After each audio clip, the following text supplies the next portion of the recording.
নমস্কার, আপনারা দেখছেন সময় কলকাতা। সময় নিউজ নিয়ে রয়েছে আমি সৈকত। চোখ রাখবো বিস্তারিত খবরে। উত্তর 24 পরগনার হিঙ্গলগঞ্জে এবার পুলিশের জালে কুখ্যাত দুষ্কৃতী ধৃত ওয়াহিদ গাজীকে স্যান্ডেলবিল এলাকা থেকে আগ্নেয়াস্ত্র সহ গ্রেপ্তার করেছে পুলিশ। জানা গিয়েছে, পারিবারিক অশান্তির জেরে নিজের প্রথম পক্ষের স্ত্রীকে অস্ত্র দেখিয়ে ভয় দেখায় ওয়াহিদ। প্রতিবেশীরা বিষয়টি দেখতে পেয়ে তৎক্ষণাৎ খবর দেয় থানায়। এরপর পুলিশ এসে ওয়াহিদকে আটক করে এবং তার কাছ থেকে প্রাণঘাতী অস্ত্র উদ্ধার করে। ইতিমধ্যে অভিযুক্তকে বসিরহাট আদালতে পেশ করা হয়েছে। আর অভিযোগ, ওয়াহিদ গাজী বাংলাদেশি নাগরিক এবং অবৈধভাবে ভারতে প্রবেশ করে দীর্ঘদিন থেকে এলাকায় দুষ্কৃতিমূলক কর্মকাণ্ড চালিয়ে আসছিল। স্থানীয় বাসিন্দারা অভিযুক্তের কঠোরতম শাস্তির দাবি জানিয়েছে। আপাতত হিঙ্গলগঞ্জ থানায় পুলিশ পুরো ঘটনা তদন্ত শুরু করেছে।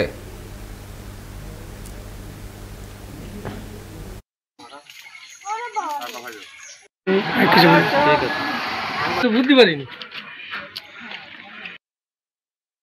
হাতে একটা অস্ত্র ছিল বলে। আপনার কি মারার জন্য নাকি পরিকল্পনা করেছিল? এটা কি জানি না, আমি ওইটা সেরে রেখে দিলাম বলে। কি নিয়ে গেছে?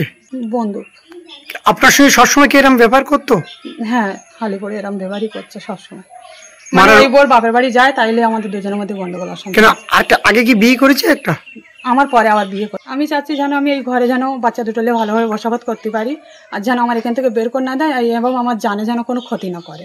এ তো বাংলাদেশি, এরা ফ্যামিলি বর্গে সব।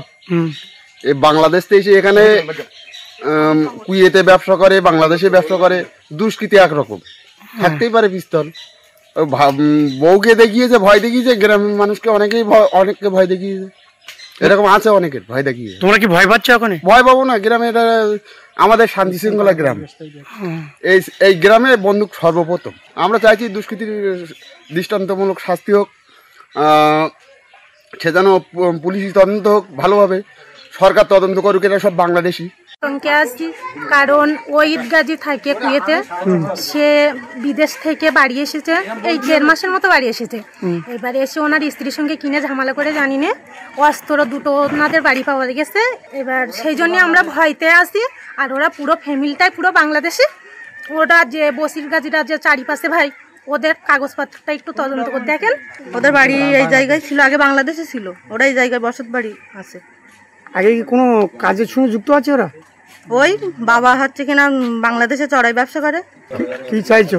আমরা চাচ্ছি যে ন্যায্য বিচার হোক, এইটাই চাচ্ছি।